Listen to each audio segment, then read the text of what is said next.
What's going on? Hello, how you doing? All right, how you doing? Pretty good, thanks. All right. Can we see? Is everything all right? Yeah, you kind of match your wall a little bit. Orange, that's my favorite color. I like it. Got to represent the Baltimore orange. Mm-hmm. Is that the Orioles color? You know it. Yep. Nice. Black and orange. Mm-hmm. All right, so this is Laura, aka the Sound Sommelier, talking with DJ Pocket. Pocket, what's your earliest memory of hip hop?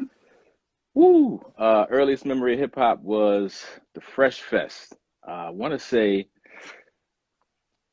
it might have been about 84, 85. Uh, I had a sister well, I still have a sister. My sister is really big and she always loved music.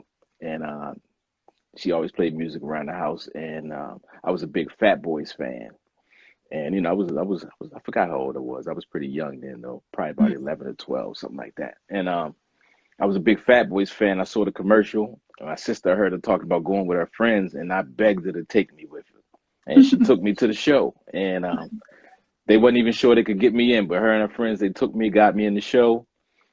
We had some pretty decent seats, and I got to see the Fat Boys. All I remember is the Fat Boys, Run DMC, Curtis Blow, and there was some break dancers there. I was big on break dancing too. Mm-hmm. Was that your And first show? that was my first official show. Yeah, I mean, I've seen other in Baltimore we had a place called Rhythm Skate that we Mm-hmm. would go to. It was like 10 minutes from my house, so we would walk over there. I would walk with my sister and her friends. They were all 8, 9 years older than me. They were older. They were Nice. like I like that high they hung school. out with you. Yeah, they was high school, about to get out of school, and that sort of thing. And they would take me to rhythm skate too, and that's where the break dancers were. That's where the b boys were, and that was like those two situations was just like my first dose of really hip hop. I mean, she would listen to the radio and stuff, but I didn't catch it through the radio she was listening Right. to. Once I saw it, I connected with it. Of course, the movies and stuff that they watch, but Nice. that's the memory that's ingrained in my mind. The Fresh Festival.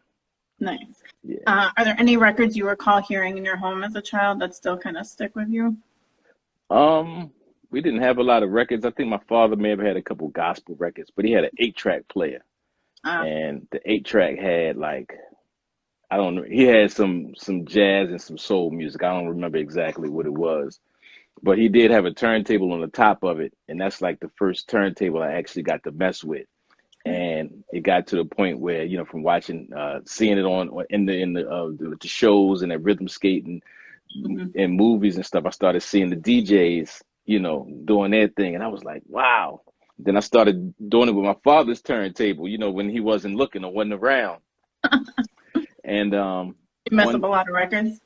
probably did. I don't remember, but I'm sure I did. I know I broke a couple needles. What happened to the Okay, needle? I don't know what happened to the needle. I know I broke a couple needles.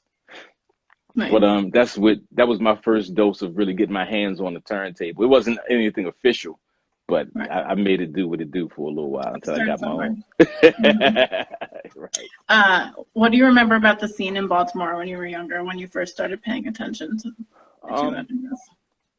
when I once I after I got my first set of turntables and that sort of thing, and really started hitting the streets, Baltimore was really big on club music. They called it club music, which is basically like house, but it was different because Mhm. the real big house songs Baltimore would adopt, but they would also take house records and also hip hop records and flip it into what they call club music. So they would take like certain aspects of it and put like a heavy beat underneath it, like a Right. hip hop beat, but it's still fast tempo, and so you can party, and that's what I started. Mhm. I started spinning that along with hip hop combined because that was just the culture in Baltimore when I was growing up. Makes sense. So, but that's basically how I got started. And then, going to the record stores, just watching the DJs while I'm trying to pick out records and that sort of thing. I'm just like, yeah, I got to do that. So, So when did you get your hands on your first official set of turntables? my first pair of turntables were official actually. Oh, I don't know how I talked my parents into this one because I mean we weren't rich or nothing like that. My mom was a school teacher, pops was a factory worker. You know what I'm saying? But I was begging them probably for like a few years for turntables. since the Fresh Festival, probably. You know what I'm saying? And I just kept showing them every time I started getting little magazines. I forgot what I can't Mm. remember what store it was back then, but it had all the equipment in it, and it had the Techniques 1200s in it. And as far as I knew, to be a DJ, you had to have Techniques 1200s. There were no other turntables. So I told my parents, I was like, look, I gotta have these. And I mean, I probably begged them for a year or two. I don't know how long. My birthday's in December. So I was outside playing, came home one day, and it was like a few days before my birthday. Mhm. And came in, this kid is running around or whatever. My mother was like, Jeffrey, go get that box out the living room. I said, what box? She said, you left a box in the living room. I said, I ain't leave no box in the living room. So I ain't paid it no attention. I was up in my Mhm. room doing what I do. She said, what I tell you? Get that box out the living room. So I I love went it. downstairs and it was a box, a big old box. And I opened it up and it said Techniques 1200. So I was like, oh, shoot. I went and grabbed the turntable, ran upstairs, hooked it up. I already had like a little cheap mixer that I don't even know how I got that. And I hooked it up and I ain't had no records, but like the one or two gospel records that my father had. So, but I had it hooked up. I And like she it. said, Jeffrey, I thought I told you to get this box out the living room. I said, I got it. It's hooked up. She said, come get this box. And I went downstairs. I just thought she wanted me to throw the box out. So I grabbed the Mhm. box and tried to lift it up, and it was heavy. It had another one in there, Mhm. two of them. And that's how I got started. This was probably like 87, 88. Oh my God, they're the best. And it's been a wrap ever since. They ruined it. Nah. Nah. In the best way possible. In the best way possible. Ever since then, I've been inseparable from music. Nice. Yeah. So once you got those in your hands, I guess Mhm. did you have any mentors or friends that kind of helped you get into DJing or? Initially, I didn't. I just had a lot of friends in the neighborhood. We would have little house parties with the blue light and stuff like that. But they before I had equipment, we would play the radio or whatever it was, and it was just the Mhm. people in the neighborhood. It wasn't nothing big. Might be 10, 15 of us. The guys and girls just having a good time. And then one day, once I had the turntables, my man named Maurice Allen. He lived around the corner, and his parents would let us have the parties in the basement. So if the parties were always at his house. So one day I was like, look, I got the turntables now. And he had records, but he didn't have his father and his parents had a collection. And that's how I got started. And then, I started buying records and that sort of thing. And now it's just ridiculous. You look around here. So you're a self-proclaimed wax addict. Can you remember the first record you ever purchased with your own money? Yep, sure can. It was Run DMC, Peter Piper. It was actually the My Adidas because My Adidas was the single at that time, Mhm. but the flip side was Peter Piper, and I brought it for the Peter Piper because I saw man it probably was Jam Master Jay. I saw somebody they was rocking it. They had like a routine that they did with it. I'm pretty sure it was Jam Master Jay, but I was a Mhm. big Run DMC and Fat Boys fan, so I went and that was the first. I brought two of those. That was the first two records I had, and I wore them out. I wore them out. Nice. Are there certain genres you spend more time with when you go digging? Now I do. Well, it varies from depending on what time of year it is or how I'm feeling. But now it's gospel right now. I'm real heavy in the Okay. gospel records. So like full circle a little bit. Say that again. So like full circle. Yeah, yep. So it's the gospel. Yeah, is probably the main thing I'm searching for because everybody done sampled all the soul records, and it's a lot of gospel still out there that's been and has been charted, and people. I flip it a little different, and I grew up in the church, so I don't know. I've been moved by gospel music all my life, and to me, there's really no genre of music better than gospel music. I mean, I'm not even going off of the message or anything like that. I'm going strictly off of the music. I Mhm. mean, when you get a good band and some good singing live like that, you can't beat it. You can't beat it. I mean, That energy. Mhm. I've been to some churches like down in the sticks in South Carolina. They start singing, make you cry. I mean, for real, singing like gospel music without a doubt. hands down for me is, the best music out there, even over hip hop. I get that. Mhm. So when did you and Count Basie connect? I met Count in, I'm not the best with years, but I want to say it was like 93. Hmm. It was either the end of 92 or sometime 93. Um, when I left Baltimore, I went to Tennessee, Middle Tennessee State University for recording industry management. Oh, I nice. had actually went to Morgan State for a year. I was going to go for broadcasting for Mass Comm, and because I thought I wanted to be a DJ. Okay. So I wanted to be on the radio. So I went to Morgan State and I partied like hell for a semester. I got like 6 credits and met this dude named Tyreek that was like, "Look, man, we need to get out of here." He was from DC. He was like, "We need to get out of here." His mom's was smart enough to realize we needed a different environment. Hmm. So he told me about the recording industry program in Middle Tennessee State. So I went. We packed up. Our fathers drove us down there in the U-Haul and dropped us off in the middle of nowhere, literally. And I started a whole new chapter, and that's when I met Count. Nice. Yeah. Uh, so Serious Knock Entertainment is a music production, publishing, artist development, distribution, songwriting, management, and recording label based in Atlanta. Had you always planned to start your own label? I didn't initially. I just always wanted to be a part. Well, once I started making tracks and that sort of thing, I just always wanted to make music. I never really thought about the business side of it, which Right. might be one of the downfalls. But I just always loved making music and being a part of it. Um, whether I had a 4-track recorder and a cassette deck, or whether I had a full blown studio, you know what I'm saying? Like I got now, it's like I just always been into just always been into the music part of it. And so as far as Serious Knock, I just wanted to have a platform. After a while, I realized that we didn't have a lot of people that I was around didn't have like a label or any kind of business behind it. So I said I got to do something to start creating some kind of channel for us. So I created Nice. Serious Knock Entertainment, and my man Stinkfest, or his name, it was Stink back then. He changed it to Stinkfest at some point, but he was like the first artist that I worked with, and he actually is the one that got me into music production.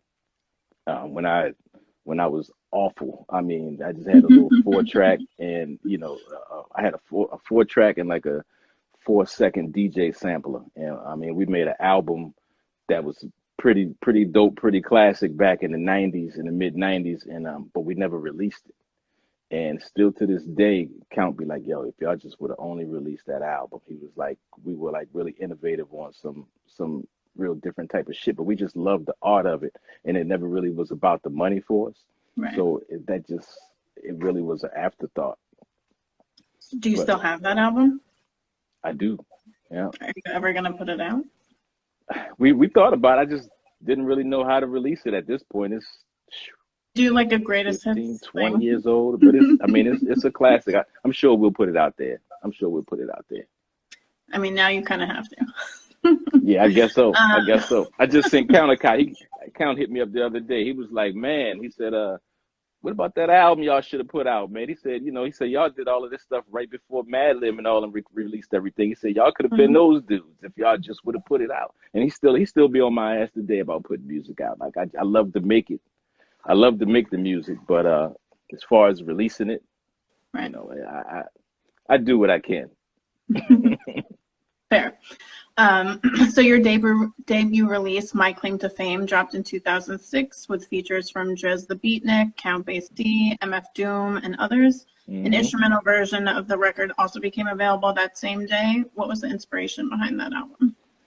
Well, that was Count kicking me in my ass for one, and two, I had moved to Atlanta. Excuse me, I moved to Atlanta in 2000, I believe it was, and I just really around 2003 is really when I really started getting out there. 2004, started meeting a lot of people and being part of the scene that was out in Atlanta, and I just needed to kind of make some kind of mark, let people know I was serious about what I was doing instead of just talking about it. And so I started, I met Drez, I met Jax, rest in peace, Jax. I met Binkus Rex, the whole crew. I met Senior Chaos, Prophetics, my man Big Meeks. Shout out to Eddie Meeks, John Doe, Mellow Melanin. But all these guys, they were around, and they were willing to help out and be a part of this project. So I just started working on it, and they came through to record. Drez was the man, or still is the man to me. He's the man back then, as far as hosting all of the events and everything. And I was blessed for him to come in and do the intro to the album for me, and it just kind of set everything off for me. And I just ran with it, and got lucky to get Doom on the feature. Count had came in town to do some work with Doom, and I was blessed to be, in a part of all of that and to see it go down. But became cool with Doom once Count left, and he ended up doing the 16, and him and Count put the song together, and just that's how Just to Make a Buck came. And he had an idea. He was like, "Look, let's put it on your album Pocket." But he's like, "Let's throw it on Count's album too." And I was like, "Let's do it." And that was the start of it. After that, I was, I figured I was in the game. I think it's safe to say that's true, yeah. And then Flo Frazier came out a few years later, which was another collaborative effort between you and Stinkfest, who you mentioned, with features from Count Basie and also Eclipse. Right. How did that collaboration all come together? So Stink was one of my brothers from Morgan State, and once I moved down to Tennessee, he ended up moving down there because he realized what nothing really. He was actually from New Jersey, and he moved down to Tennessee. And we put that first album I was telling you about. It was called Dead and Stinking, actually. Excuse me. And that's when he was just Stink.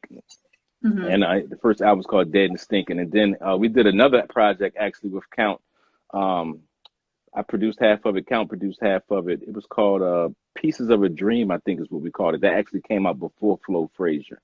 And that's just under Stink too, like the acronym. But I'll send some of that stuff to you. But from there, we ended up doing the Flo Frazier. I just wanted to get back in the mode of doing records again and that sort of thing. And that dropped in what year did you say that was? I can't even remember. That was like I think it was 2007 or 07. Okay, somewhere around there. Yeah. So we did that and put those projects out. It didn't really make a lot of noise because, like I said, when it came to marketing and that sort of thing, we had no clue. We just loved to make the music. We put it out there and just kind of kept it moving. But it's out there and it's got some heaters on there too. For all y'all that don't know, definitely check it out. It's on iTunes and all the Bandcamp too. Yeah, Bandcamp too. So who are the Activity crew? Activity is me and Count Basie is the foundation. Well, Count is the foundation of Activity. Mm-hmm. He came down to Atlanta. I want to say it was 2009, and I mean he just put a battery in my back, and other people as well. You know what I'm saying? So we just started saying Activity a lot, and saying that Activity is really what makes this whole music thing pop. I mean, look at Griselda nowadays. I mean, they putting out so many records, and that's always been Count's formulas like just keep dropping. And I would tell him like, look, I got this record.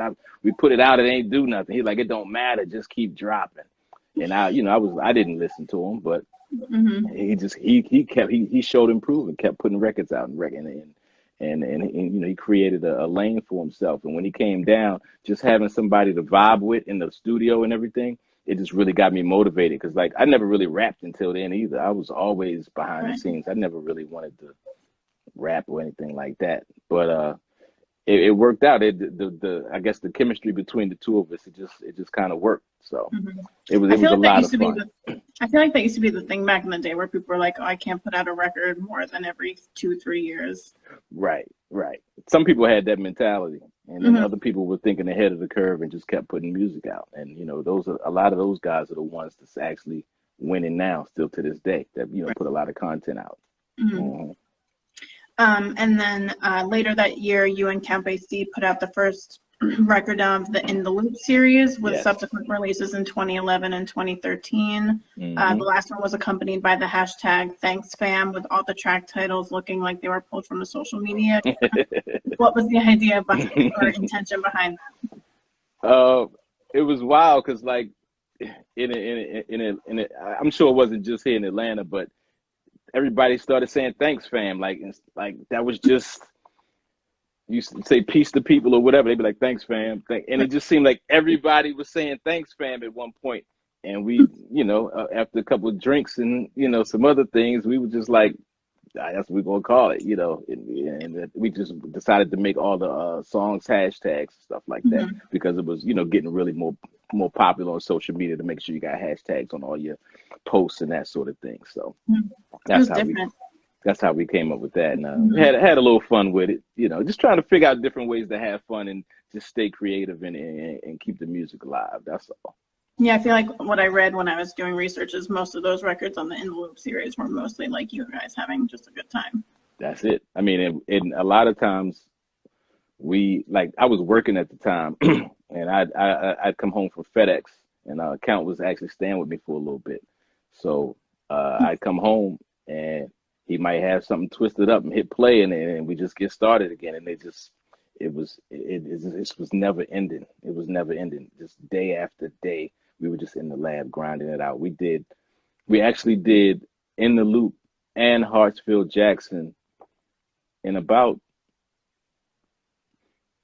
probably about a month's time, month and a half maybe, and that's with the features and all that. I mean, we mashed it out. I mean, we did it real fast. I think In the Loop came out on Christmas, and Hartsfield Jackson dropped the first of the year, if I'm not mistaken. Yeah, it's So close. we had them lined up already. But yeah, we had a big studio session too at the crib. One time I want to say it was a release party or a listening party for Mhm. for JR, John Robinson, and Jay Rawls, their group. And it was a big video shoot. It was a video shoot, is what it was. It was a big video shoot in Atlanta, and everybody came out. And after the video shoot, I invited everybody back to the crib, and we came Nice. back and just like recorded. And that's where a couple of the songs came from for the Activity album as well. It's like a big posse cut on there, and that's how all that came together. Just it's just that camaraderie when you get in the studio with other good musicians and MCs and Mhm. that friendly competition. It just makes you better. It Right. just makes you better. And that's what I've always loved about hip hop. It's like it's one thing when you're in here doing it by yourself, but when you got the crew with you, it's a beautiful thing because you never know what you're gonna come up with. You never Right. know. I've heard that. Yeah. So you mentioned, excuse me, you mentioned Hartsfield Jackson Mhm. in 2010, which was dedicated to Christopher Jacks Thurston, who Yeah. passed away a couple years earlier. Why was it important to put out that record? Jax Jax was one of the first people I met when I went to Atlanta. I went to a club called Apache Cafe, and that's what I was told. You got well, I think it was Yin Yang Club back then. It might not have even been Apache. I think it was Yin Yang or whatever. I've But I heard was someone else asking, talking about that. yeah, I was asking around. I was like, where do I need to go? And they were like, you need to go to Yin Yang. That's the hip hop spot. So I go up in there, don't know nobody, and Jax is the first person I met, and he was so welcoming, and everybody knew him. He was like the ambassador in Atlanta, or he was the godfather of underground hip hop in Atlanta. So I'm sure he's not, but as far as I'm concerned, everybody knew him, everybody respected him. I'm sure there were others before him or whatever, but he's that dude as far as I'm concerned. And like I said, the first day I met him, I told him who I am, and he didn't know nothing about me, but I told him I had an album going on, that sort of thing, and da da da da, and Mhm. he was like, "Yo, just holler at me, man. We'll give you a verse, get my crew, Binkus crew, we'll do some stuff, and that's how it all got started, man. And from there, he introduced me to Drez and a whole bunch of other people, and shit, by the time I left there tonight, I was part of the scene, and I like it. and that's how I got started. I like that. As simple as just like one night. Yeah, and then just Jax was he was just so well respected by everybody. I don't know too many people that had the type of respect, the level of respect that he had, and and just the way that he passed away and everything, doing what he loved to do on Right. stage, and Yeah, I heard how he passed away. That's crazy. yeah, it was just I remember getting that call, and I wasn't even there that night, but I got that call early in the morning, and it just was like unbelievable. I still remember that. I'll never forget that night. Yeah. Yeah, but it was very unexpected for me. I didn't, rest in peace, Jax, man.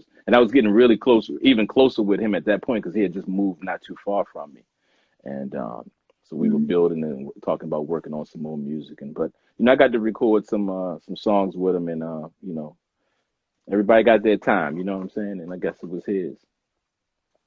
Well, it's good that you have fond memories of him. Oh yeah. What was it like working with MC Shan on his track "Let's Bring Hip Hop Back" in 2012? MC Shan, that's my dude right there, man. Oh man, MC Shan. So I got to tell you the whole story. Yeah. I was at the corner store by my house, just going in. I don't know, probably getting a beer or something. I don't know. And my man was like, "Yo, that was MC Shan that just left." I was like, "Man, that wasn't no MC Shan." And like 5 people in unison was like, "Yes, it was." Just like people in the shop? Yeah, just people in the store. They overheard us talking. They was like, "Yes, it was." It was like 5 people in unison. I'm like, how the hell did I miss Shan? I'm the biggest hip hop fan in the town I live in. How did I miss Shan? You know what I'm saying? So I heard he was in town. I heard he lived near me. And I just started searching for the dude. I mean, I started asking people, and I was driving for FedEx at that time. And it's wild how things happen. One of my stops, I used to talk to this lady all the time at one of my stops. Just always talk to her every time I went in there. And then I finally told her, because I felt comfortable about it, I finally told her I was into music, And she was like, "I know MC Shan." I was like, "Get the fuck out of here." How long after the corner store thing happened? It was a minute. It was a while. It was a good 6 months or so. Okay. It was a while. It wasn't like the next day or anything. I forgot about it. It was that long ago. You know what I'm saying? So, and then when she said it, it jogged my memory. I'm like, you got to be kidding. I was like, well, look, if you can, I was like, look, I'm not no fan. I mean, I'm a fan, but I'm not a groupie. I ain't going. If I can meet him, I would appreciate it. I was like, look, I've been trying to get into this game for a while. I was like, I didn't release some albums, but I never got to work with a legend like that, And Doom is a legend in his own right, but back then he wasn't like, to me, he wasn't who Shan was. No, You know what I'm saying? saying? So, I gave her my number, and she said, "Cool, I'll call you one day." Another month or so go by or whatever, and I get a phone call. She's like, "Hey, Pocket, I'm at the park with Shan and the kids. It's a good time to come by." I was like, "Word." I dropped everything I was doing, went to the park, rolled up on him. He was just sitting inside of a SUV, introduced myself, and he was like, "Yeah, all right, He's like, "Give me your number." And he gave me his, and he was like, "All right, call me like tomorrow," or whatever he told me to call him. I called him back. And from that day on, he came through the crib. I played some music for him. He was working on some stuff, and he been there for me ever since, man. He done got me paid. He done got put bread in my pocket. I mean, Shane has been a blessing to me. He's a wild dude. I know he be on Instagram having people wilding out, but he's a smart dude. He knows his shit, and then business wise, he knows what the hell he doing. He got me my biggest checks in music. I tell you that much. Yeah, Shane is that. When it comes, he can't do no wrong to me. That's my dude right there, MC motherfucking Shane. So as far as the music, it just came. We naturally just became actually really good friends over that time. I did some recording for him when he needed to, and he said he wanted to do a song talking about bringing hip hop back, but he didn't want any samples. He didn't want to have to deal with samples. So that was rough for me, but I figured it out, and we came up with the Let's Bring Hip Hop Back. And then I even shot the video for him. We did a video for it and everything. I shot the video. And, I guess just by me looking out for him, he's looked out for me on certain occasions. And we just been, I seen him the other day. That's my dude. That's my big brother right there, man. I love him to death. That's a great story.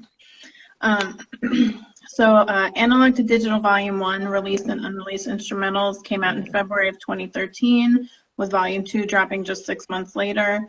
Were these kind of like a greatest hits collection?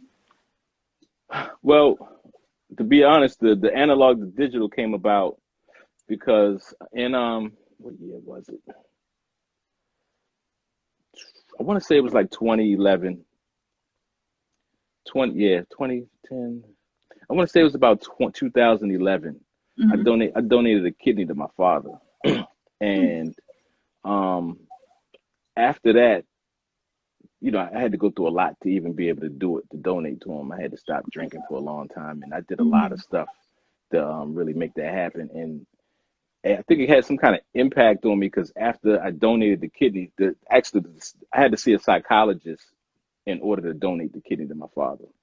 And to go through And the process. in order to go through the process, part of it was I had to speak to a psychologist, and they had to make sure that I was in my right mental state. And they were like, Mm-hmm. "What if you find out he's not your father?" And that, that sort of stuff. It was like a lot of stuff I had to go through.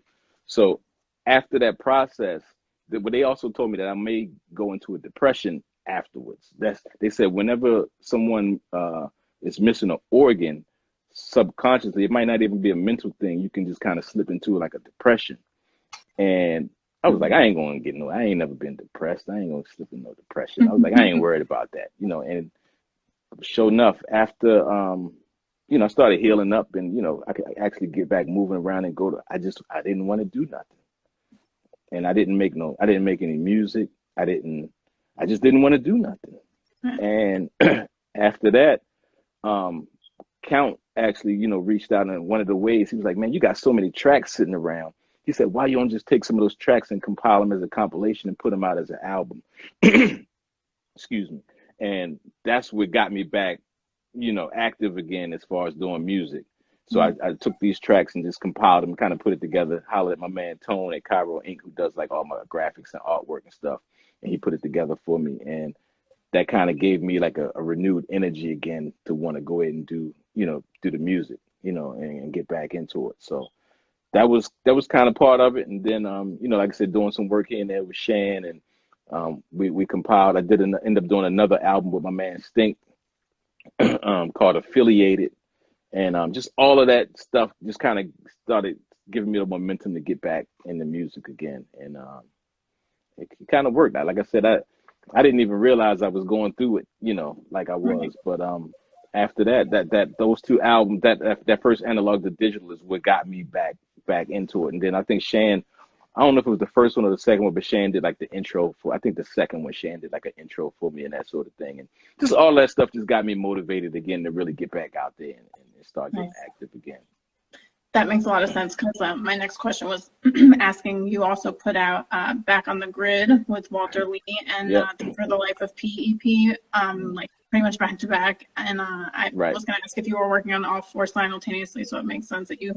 So what happened was some of that stuff I was actually started on before, like me and Walt had just kind of started the idea of doing something when I was donating the kidney to my father, because I actually was going back. He's from Chattanooga, Tennessee. I actually was running down there to do a lot of recording before the surgery. We just couldn't get it done just for whatever reason. Like I said, I wasn't known to be an MC or nothing like that, so it might take me a little longer to write certain songs or just whatever, So and we both was making a lot of the music together and going back and forth. It just took a while for us to put this project together. So we finished it up afterwards, and that's why I had a lot of kind of unfinished projects that I was able to put together after the surgery, and then put out more content. So it worked out. I would say so. So you just mentioned the Affiliated LP. You and Stinkfest were heavily influenced by legendary duos such as Gangstar, Pete Rock and CL Smooth. Mm-hmm. How did those influences drive your creative process? Well, I've always been a Primo fan since day one. Number one for me. Yeah, that still to this day people always laugh at me.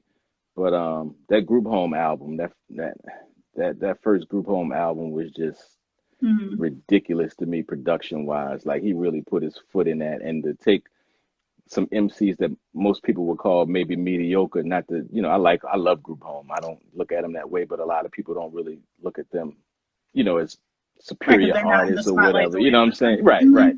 But the combination of Primo's beats with their voices, to me, is one of the best albums of all times. Like as far as the chemistry, the perfect chemistry between production and the artist, like it's seamless. There's no flaws in it to me. And I still listen to that album to this day.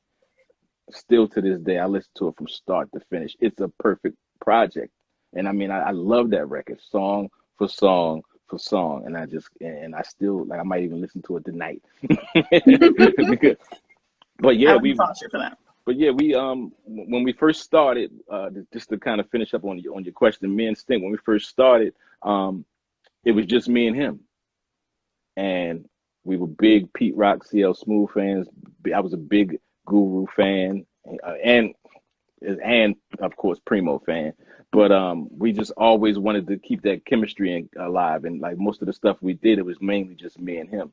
I think on the Flo Frazier album, like Count co-produced two of the joints with me, and Mhm. he did a verse on one. But for the most part, with me and Stink, it's just me and him on the beats and rhymes, and that's just the formula that we like. And I think the affiliated album was us trying to get back in the rhythm of doing things because we weren't together. He was down in Florida.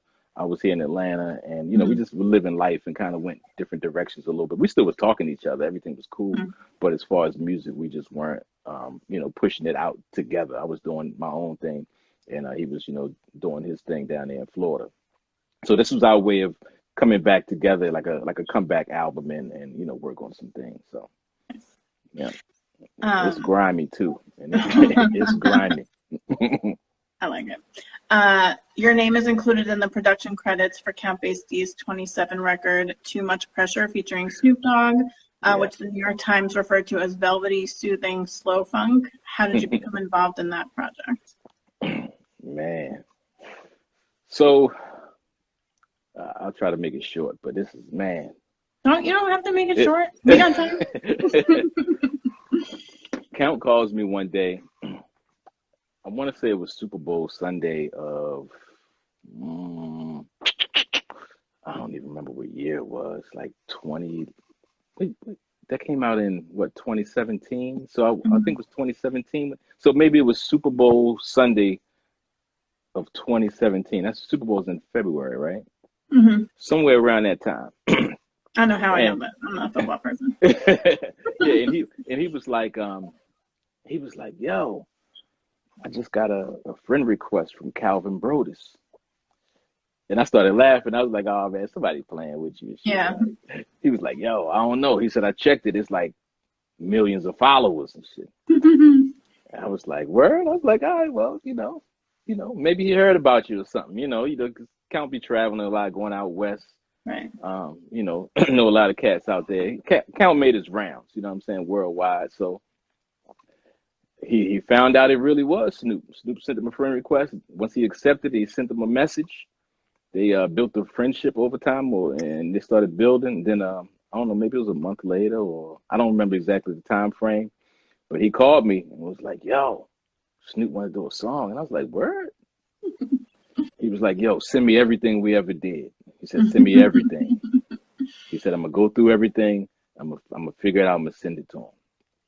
And I sent him everything we did. He went through it, and one of the joints that we did together, he sent it. And the other thing he did too, though, and I don't know if this is what took it over the top. If I'm not Mhm. mistaken, we did like a live video. We recorded part of that live when Count was playing the bass line. I grabbed the phone real quick and I had it playing in the background. And I just recorded it for Instagram, and he sent the video with it. So when he sent that to Snoop, he was like, "Send the beat." He said, "Send the beat." Nice. Count called me. He was like, "Yo, I need the track. I need the official version of it." So I Mhm. got it together real quick, sent it to him. He called me like, I don't know, 2, 3 in the morning. Was like, "Yo, he sent it back." I was like, "Word?" He was like, "Yo, he sent it I back love that with a." you're so excited. He said he sent it back with a video, and he sent the video with him singing the hook in his studio. And she, somebody Amazing. might not make it today. He was like, "Oh shit!" I was like, "This is real," because like I think Count did that because it still wasn't real to me because I ain't never talked to him. I haven't, you know what I'm saying? I ain't seen none of the messages between them, and I think he wanted to really make it real, so he sent me this video, Mhm. and that made it real as hell. At that point, it got really real, real quick, and I saw that video, and I called him, and we talked for a long time, and we strategized and figured out how to do it. Snoop sent them back the verse and the hook, and was like, "Yo, put your verse on it," and he sent it back to Snoop because Snoop was also working on an album at that time. Mhm. So we were sending tracks too because we wanted to get on the album. That's really what we was trying to get on the album. I mean, I don't know what else they talked about, but I was trying to get on the album at least. I'm gonna speak for myself. So I was sending all the heat, and Count. got the song back, and he was like, "Yo, the first one's on the house," you know. He's like, "Let's work," and that's how they built the relationship. And the rest is Nice. history. We once we got the song recorded, got the stems back, we sent it to our engineer friend, um, Chris James. He used to work for Prince, the artist formerly known as Prince. Oh. Rest in peace to Prince. We we ain't want to pull out notes. We pulled out all the stuff. We went got every favor possible. I mean, it cost us some bread too, but we got Chris James to mix it. Then we went to Big Bass Garner to master it. We know that he was familiar with Snoop's sound because he did a lot of mastering for Snoop and stuff like that. Mhm. So that hit us a little bit, and I mean, you gotta go all out for the Snoop. rest is history. Yeah, I mean, we put our little coins together and put what we could into the marketing dollars, and we tried to make it do what it do. I mean, it's been a blessing. I'll be honest with you, it's been a blessing. Yeah, I'm It's been still a back at blessing. the beginning of the story when he sent him a friend request. I was like, what else do you do when Snoop Dogg sends you a friend request? Hmm. Send him all Yeah, these. I mean, he Mhm. accepted. He thought it was fake though. He thought it Right. was. He was like, man, that was just. The people do that all the time. Put somebody else's picture on and stuff. But Right. when he seen them numbers don't lie. Seen Mm-mm. those millions, he was like, okay, yeah, this is real. Go ahead. Um, so when did you start selling select albums from your collection on Discogs? Oh, we're gonna thank COVID for that. I always been playing with the idea of it, and How to big be is your honest, collection? If you do you have my personal an idea? collection just got downsized. Okay. So I basically I started buying records just as a producer from a guy named Gene Brown, who's a big record connoisseur. I know You know what I'm Gene. saying? Yeah, I started buying records from Gene Brown, and I also met Oxygen in the process. I think Big Ox might be in here. Shout Yeah. out to my man Oxygen, man. I met him. I don't.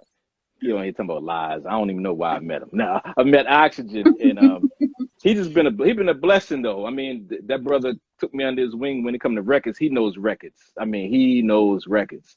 I've been out digging with him a couple times, and it just totally changed my life. I saw how he purchased records. It changed the way that I buy records, and it also made me want to change my record collection because my Nice. record collection was old. It was like everything that I've ever had since day one. I never threw anything away, Mhm. and I found out that he was one of his side hustles was selling records, and I was like, well, how do you do this? And he showed me. Showed me how to get set up with selling records. He gave me some advice on how he built up a clientele besides just Mhm. selling online. He has people that come to him for records, and I started doing the same thing. I mean, a lot of people don't like the giveaway game, man, but he gave me the game, and I'm forever indebted to that brother because Mhm. I started I've noticed slinging. that a lot. Yeah, I started slinging records a little bit before COVID hit, and by the time COVID hit, I had lost my job. I had a good job, 6-figure job. All I lost the job, and I started slinging records, and I mean, it worked. I mean, it works. I started traveling. I went and bought a record collection from a dude up in Louisville. I brought another collection here in Atlanta, and I just started slinging records. And he showed me what to buy, what not to buy. And he also gave me the discipline to not buy every record in the store when I go shopping for myself. You know what I'm saying? Because I used to Uh-huh. go buy everything. I would come back with a stack of records, like, I know what that's like. Yeah. and he'd come back with like a handful of records. I'm like, yo, how you just get a handful of records? They got all these records out here. And he's like, yo, you don't need all them records because they all ain't, And he started showing me Mhm. the way. And that light, bink, went off one day, and I've been rolling ever since. Nice. So I started selling. Like I said, I started selling a whole bunch of stuff, but I'm really just trying to revamp my collection. I've been buying. I still been buying too. Don't get me wrong, but the Mhm. stuff I got now is on a whole nother level. Yeah, you're just curating it a little A whole bit. lot, a whole lot. Before I used If to you take say any record. Before I take so. any record, you give me a stack of records, I'm going through it. But now I'm looking at the condition. I want to make sure it's clean. I've Mhm. been lugging thousands of records around for years. It's time to switch that up a little bit. Sure. Turn it Mhm. into some bread. Uh-huh. True. So it looked like you were sharpening your chef skills earlier on in the pandemic. Have you continued to do so in the second half of this year? Because you stopped posting I fell off a little your bit. I mean, like culinary. I always been working on my culinary skills. I'm Mhm. the salmon patty king. I'm telling you, I make the best salmon patties All right. in the world. I'm gonna open a store one of these days. Pocket salmon patties or something. I'm telling you. But You could do a truck. That food would work truck. There in you these go. times. I'm gonna do a hip hop food truck.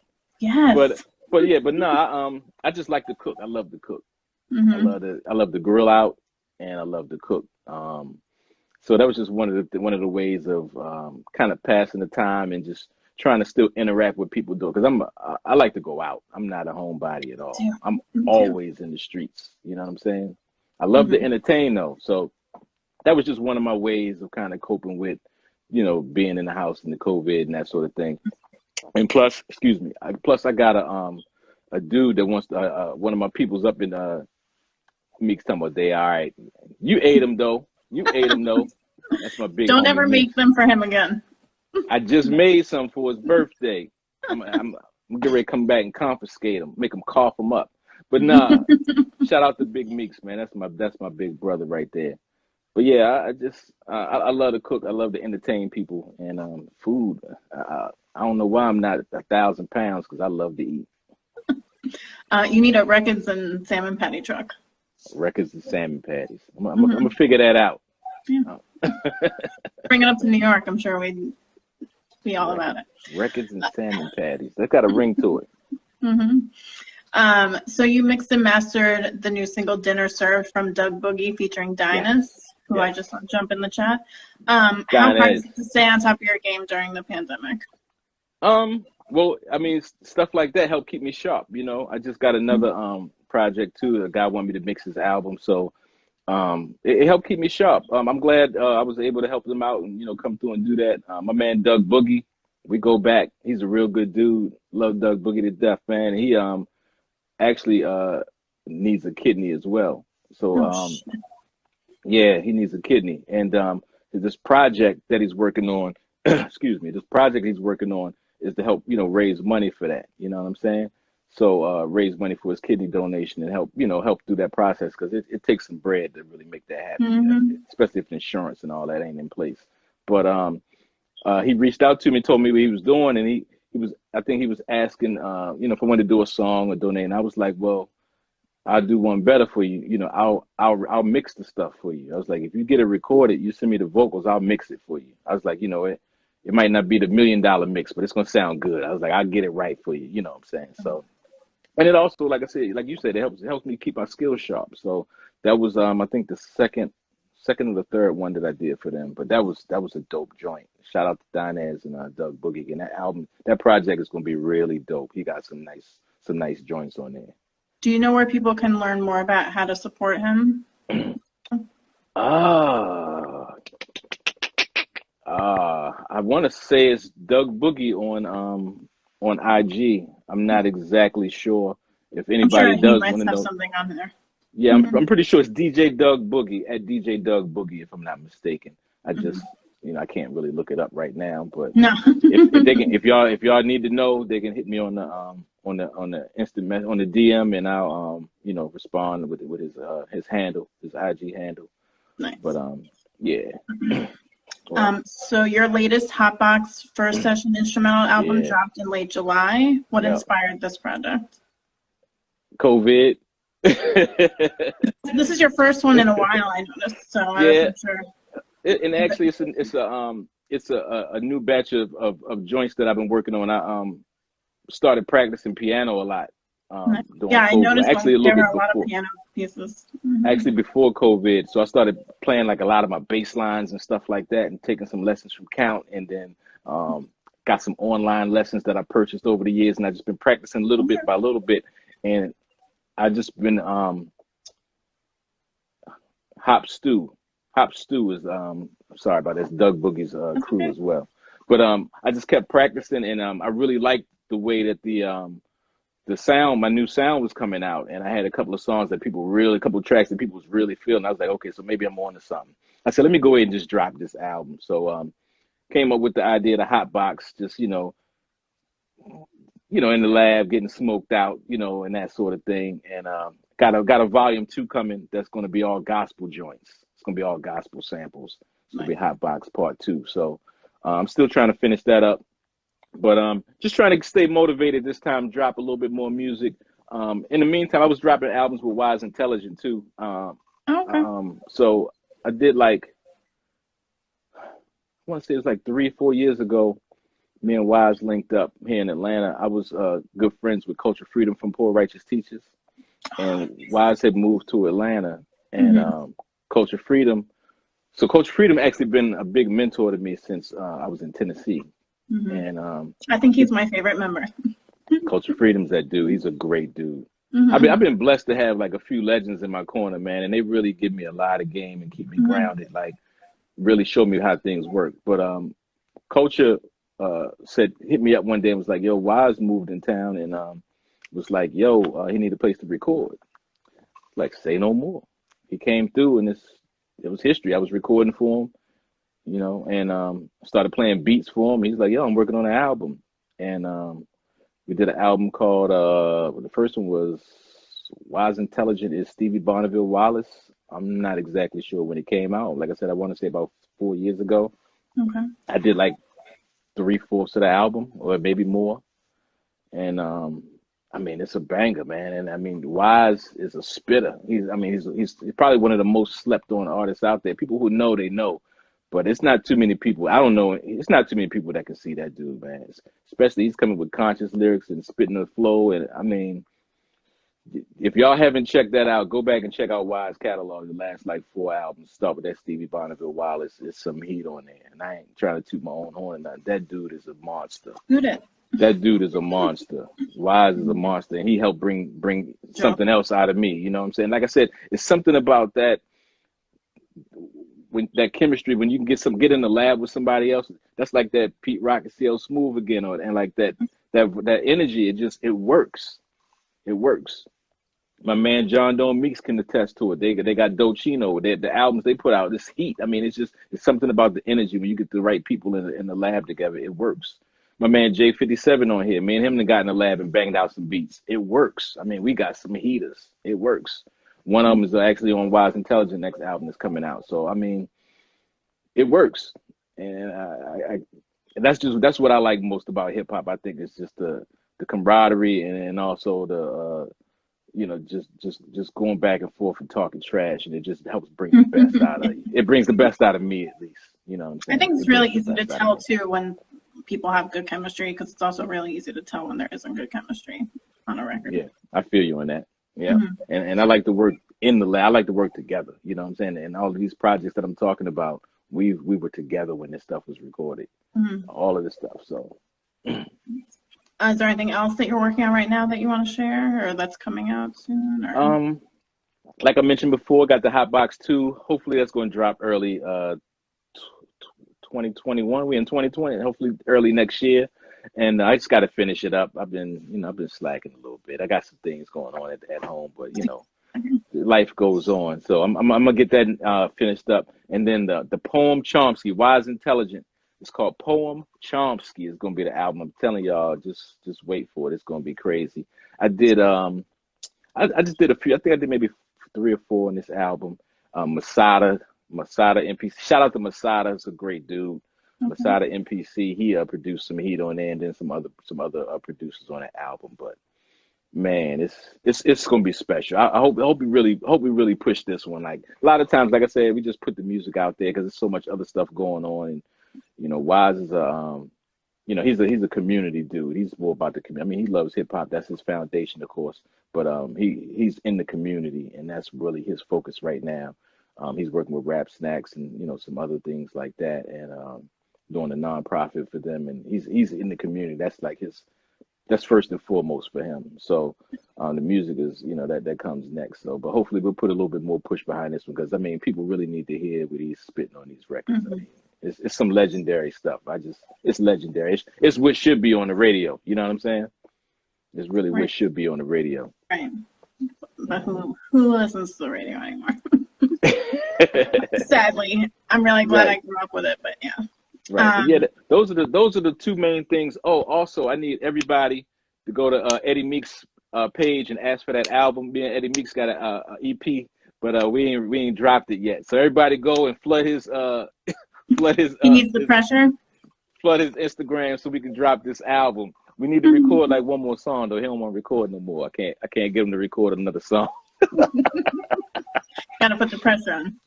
Yeah, we put the pressure on him now, but we got something in the bag that hopefully will come out next year. If not, I'm gonna just drop it on him. Nice. It had to fight me later. Just get everybody to show up at his house. I'm saying it's some heat on there. Like it's some heat on there, but it's a few songs that everybody got to hear. So I'm gonna get it out. We're gonna get it out there. Nice. Yeah. So, question, Yes. what changes do you hope to see in this country after we learn the outcome of the election, including the handling of acts of racial violence and prejudice against people of color? What do I want to see? Mm-hmm. Either for yourself or for the country. I mean, I don't want to sound pessimistic or nothing like that, but I believe in foundations. Whatever the foundation of something is pretty much what it's going to be. I mean, America was founded on slavery and thievery and some real underhandedness. And it's always going to be that until it's destroyed. It has to be broken down totally in order for it to even be built up into something different. You know what I'm saying? And I mean, I mean, I would like to see overnight everybody wake up and everybody start, not depending on other people and get up and go out and get it for themselves. Yeah, I would love to see all of that, but there's so many factors involved. There's education involved. There's people who aren't as educated as they should be, so we got to tear down a whole lot of things and build it up all over again, which actually a lot of these things are already in place. It's just in such a micro scale, I mean, I know a lot of movements that are going on right now where we are in the communities and building up the kids and talking to them. And I've been to my kids' school, took my whole setup and made music and told them about life. And you know what I'm saying? Like we're out there doing these things in the community, brick by brick by brick. We're tearing it down and building these youth up again, and it's happening in a lot of places. It's not going to happen overnight. So there's nothing really that I mean, it's not going to happen overnight. So there's not one specific thing that I just want to see, whether it's Biden or Trump. I mean, I made the most money I ever made since Trump been in business. And so, you know what I'm saying? Since Trump been in office. But, I don't see Biden doing too much more than, what anybody else, what Obama or anybody else has done, because he's not the one that's really pulling the strings. You know what I'm saying? There's so many other factors involved. Mm-hmm. But it would be good to, just see people start to respect each other and, not killing each other all the time and, that sort of thing. But it's what it is. It's not going to be ain't no peace without war, ain't no love without hate. I mean, it's just what it is. It's what the world is. So I'm not expecting too much, to be honest with you. And I'm going to be good either way. You know what I'm saying? I'm going to be good either way. I've been good through every presidency, no matter how racist they were or how pro-black they were.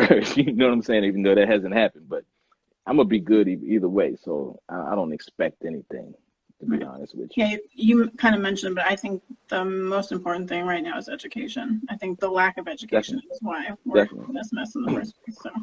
And then the other thing, too, is it's going to get harder for, it's going to get a lot harder for those that are still with racist tendencies and stuff. It's going to get harder for them as the years or as the decades go by in America, because America is such a melting pot. And now their grandkids are listening to Snoop Dogg now, you know what I'm saying? And some of their granddaughters and grandsons love black people as much as they love themselves. So at some point or another, I honestly believe at some point or another, we'll possibly outnumber all the racist people that's out there. And I mean, I probably won't see it at my time, and maybe my kids might not even see it, but maybe my grandkids will have an opportunity to live a little more harmonious than we did. Excuse me. I don't disagree with that. But it's going to get broken down one way or another. I just don't think I'll see it in my time. It'd be nice to see. Mm-hmm. I've said that before too. I don't necessarily think it's our lifetime, but maybe our kids or records. I think there has to be a lot of bloodshed first before it's even going to happen. So, and that hasn't happened yet. I mean, we getting murdered, but it's going to have to Everyone keeps it's talking going to have about to a get civil really war. ugly. I don't know It's going about to have to that. get really ugly first for things to change. And Right. we just haven't gotten to that point yet. It's not ugly enough yet. Well, hopefully it doesn't get to that, but you're right, it might take that. It has to. It has to. I mean, Right. it has to. Yeah, based off historical. History always repeats itself. It has to. It has to get to that point. And I mean, it's already happening in certain ways. I mean, we're being slaughtered already. You know, cops are slaughtering black people. I mean, they're slaughtering us. At some point, we're gonna start shooting back. At some point or another, some people already are. You know what I'm saying? Well, We got. Pocket, I really appreciate you taking the time. Is there anything else that you want to add or promote? No, I appreciate you having me. It's been good. Like I said, I needed to see some faces and talk to some people during these times. You know what I'm saying? And yeah, it's been good. Same thing as I said before. Hotbox 2 is coming next year. Y'all check for me next year, early next year. Wise Intelligent album coming. Hopefully, I'll get a little bit more active on IG and start banging y'all with some more beats. I've been in the lab working. Hey, Meeks, we got some work to do, man. Come on. Is Instagram the best place for people to see what you have coming up, or? Yeah, I don't really mess with nothing else besides Instagram. I got the Facebook and all that, and the only way it gets to Facebook and Twitter is when I copy it through Instagram and post it. You know what I'm saying? Other than that, I just don't have the time no more, really, to be honest with you. I get it. Yeah. Well, I hope you have a great night, and I will talk to you soon, I'm sure. Thanks for having me. I appreciate it. It's been Have a real. good one. Yep. Peace.